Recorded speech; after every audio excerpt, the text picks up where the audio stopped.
플라타코의 영웅전에 보면은 약 45명의 그리스 로마 영웅이 나옵니다. 그런데 그중 누구도 모세적으로 퇴장한 사람은 아무도 없습니다.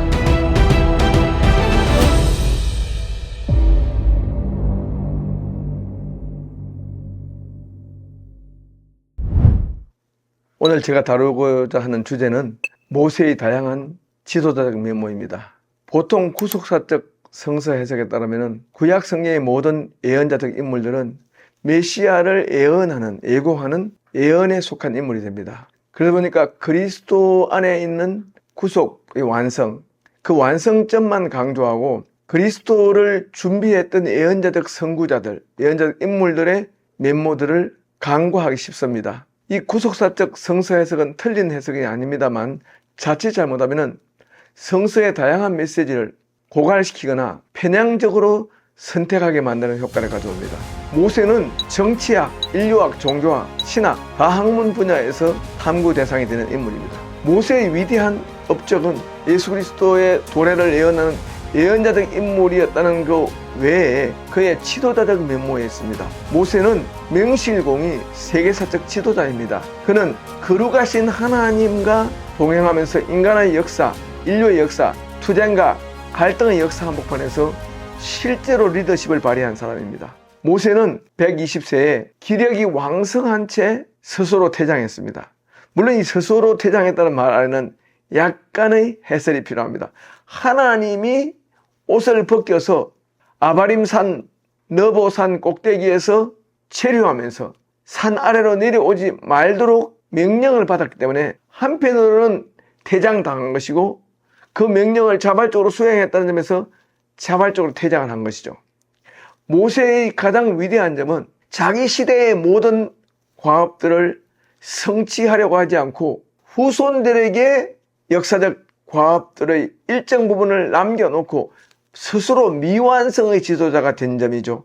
미완성의 지도자가 됐다는 말은 참으로 중요합니다. 그러니까 모세는 여호수아와 갈렙을 위하여 가나안 땅에 들어가지 않고 요단 동편에서 서서히 퇴장하고 광채를 잃어가는 역할을 한 거죠. 근데 그가 산에서 그냥 죽은 것이 아닌 걸 알 수 있습니다. 모세가 아바림산 너보산 꼭대기에서 도대체 뭘 하면서 보냈을까? 신명기 32장과 33장 정도의 메시지를 묵상하면서 머물지 않았을까 생각합니다. 신명기 31장에서는 모세가 여호수아에게 리더십을 이양합니다. 근데 31장에서는 인적인 후계자인 여호수아를 성령 충만한 지도자로 데뷔시키는 역할뿐만 아니라 여호와의 율법을 책으로 남겨서 토라를 유산으로 남기는 위대한 업적을 성취합니다.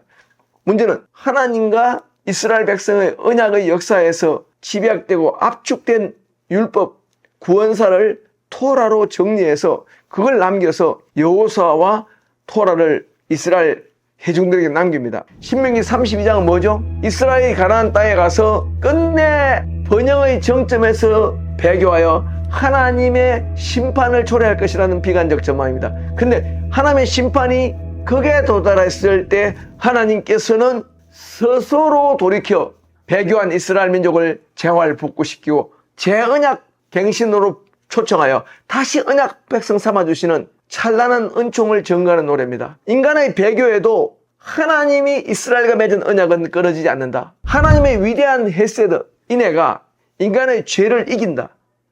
신명기 32장의 주제는 뭘까요? 이신칭의입니다. 하나님의 압도적 신실함으로 말미암아 배교한 이스라엘의 죄를 씻어주시고 다시 언약 백성 삼아주시는 은혜가 모세의 신학에 나옵니다. 그래서 모세의 신학에 이신칭의가 나옵니다. 그래서 바울 사도께서는 로마서 10장에서 이신칭의의 신학을 결정적으로 증언하는 신명기 30장 모세의 마지막 메시지를 인용하고 인정합니다. 신명기 33장은 뭘까요? 이스라엘 12지파가 가나안 땅에 들어가서 각각 할당받은 영토에서 어떻게 번영하고 어떻게 쇠락하고 어떻게 공존하고 어떻게 지리멸렬하고 어떻게 가나안 땅에서 신앙을 지키면서 살아가려고 분투하는가, 그걸 한눈에 알아보는 조감도가 뭐죠? 신명기 33장입니다. 그러니까 진짜 원로는 누굴까요? 진짜 지도자는 누굴까요? 다음 세대에게 리더십을 행사할 자리를 주고 자신은 영성의 높은 고도에 올라가서 기독교의 미래를 조망하며 기독교가 맞이할 빙하시대를 내다보면서 그 빙하시대에도 불구하고 여전히 하나님의 백성들을 이끌으시고 견인할 하나님의 인내에 넘치는 간섭과 미래를 기억하면서 그걸 노래로 가르치고 그걸 교훈으로 남기고 그걸 책으로 남기는 사람이 바로 모세적 태장 영성의 실전이라고 할 수 있겠죠. 여기서 우리는 오늘날 태장하는 것을 힘들어하는 여러 지도자들, 은퇴 목사님들, 명예 목사님들 또는 찬란히 빛났던 한때를 호령했던 위대한 지도자들의 처지를 생각합니다. 모세의 가장 위대한 업적은 자신이 하지 못한 일을 나와 같은 예언자를 내 뒤에 일으키셔서 하나님의 말씀을 그 입에 두며 그의 입에 있는 여호와의 말씀을 들어야 한다고 하면서 자기 이후에 올 모세적 예언자, 자기 이후에 와서 여호와의 말씀을 계속 전할 예언자들의 존재를 예언할 뿐만 아니라 종말에 진짜 여호와의 말씀을 회중들에게 전파하여 새 언약으로 이스라엘 백성들을 인도할 종말의 모세, 예수 그리스도와 같은 이런 완성형 지도자가 출현할 것을 예고하고 태장한 겁니다. 이것이 모세의 가장 위대한 자아 퇴거 영성, 자기 철수 영성 또는 자기 부인 영성이죠. 우리는 여기서 뭘 깨달아야 할까요? 모세가 관여한 모든 사건들은 엄청난 과몰입적 흥분과 성취감을 주는 사건들입니다. 홍해 바다를 건너는 거, 아말렉 조속에서 전쟁에서 승리한 거, 바산 왕 옥과 헤스본 왕 시온을 물리친 것, 이런 모든 것들은 과도한 아드레날린 분비를 촉진하는 엄청난 대사건들입니다. 근데 여기에 모세가 도취되어서 자기 성격과 자기 숭배, 자기를 신격화시키는 유혹에서 벗어나서 스스로 자기를 퇴장시켜서 자기 무덤의 위치도 아무에게 알리지 않고 죽는 그 겸손한 자기 철수, 겸손한 자기 퇴거, 이거야말로 세상의 어떤 지도자들에게도 없는 그런 기가 막힌 히브리적 영웅이죠. 플라타코 영웅전에 보면은 약 45명의 그리스 로마 영웅이 나옵니다. 근데 그리스 로마 영웅의 특징은 엄청난 전투력, 광채나는 매력, 가시적인 성과로 드러나는 위대한 업적들이 영웅의 면모입니다. 그런데 그중 누구도 모세적으로 퇴장한 사람은 아무도 없습니다. 모세처럼 광채가 절정에 도달할 때, 기력이 왕성하여 아직도 눈빛이 형형할 때 다음 세대를 위하여 미완의 과업을 남겨놓고 스스로 빛을 잃으며 스스로 무대에서 퇴장하는 이런 지도자는 그리스 로마의 영웅들에게는 찾아볼 수 없는 면모입니다. 일정한 시간 광채를 발산했다가 때가 되면 다음 세대를 위해서 스스로 광채를 엇이가면서 약한 자가 되면서 하나님 계명에 순종하기 하여서 퇴장 영성을 실천하며 아바림 산에서 내려오지 않고 가나안 땅에 발을 들여놓지 않고 다음 세대에게 모든 과업을 남겨놓는 이런 모세적인 자기 제한적 영성, 모세적인 자기 부인적 이런 면모는 이 세상 어느 나라에도 없는 지도자의 면모라는 거죠. 우리는 절정의 순간에 내 영성의 최고 봉우리에서 내려오는 거, 제가 볼 때는 참 어려운 일 같습니다.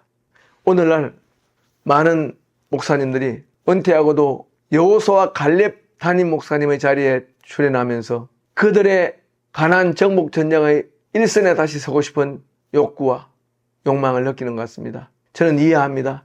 쉽게 정죄할 수 없는 현상입니다. 그러나 한 번 더 생각한다면 모세 자신만큼은 위대하지 않을지라도 하나님은 가나안 땅에서 모세가 아니라 갈렙과 여호수아를 위하여 남겨놓은 일이 있는 거죠.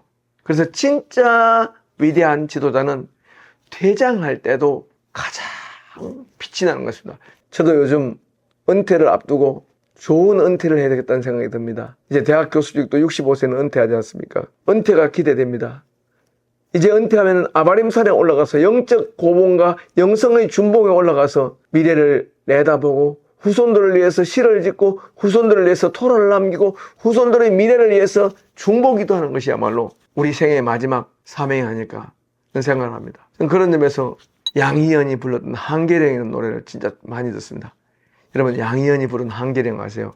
7080 알 텐데. 한계령이 처음에는 올라오라고 했다가 마지막에 내려오라 부르는, 산은 우리에게 올라오라고만 손짓하는 것이 아니라 올라간 이후에는 산은 우리에게 내려가라고 또 말하는, 우리가 성취와 업적 수행의 최고의 정점, 빛나는 그 순간에 하나님 우리의 옷을 벗기시고 우리를 대중들로부터 이격시켜서서 하나님과만 있게 만드는 아바람의 시간, 너보사는 시간, 그 시간이야말로 그냥 쓸데없이 흘러가는 버림받음의 시간, 망각의 시간이 아니라 하나님과 함께 더 밀접하게 미래를 위해서 가장 속 깊은 진실을 놓고 기도하고 통찰하고 미래를 전망하면서 중보기도하는 이 시간이 아바림 너보봉우리의 시간이 아닐까 생각합니다.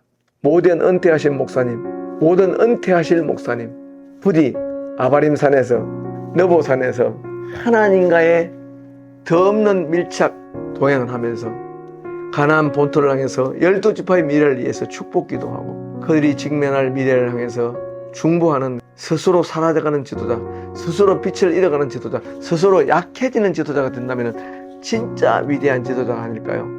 우리 모두 은퇴할 때도, 스스로 빛을 잃어갈 때도, 스스로 약해지고 축소되고 작아지는 그 순간도 하나님과 함께하는 우리 모두가 되기를 저는 바랍니다. 고맙습니다. 감사합니다.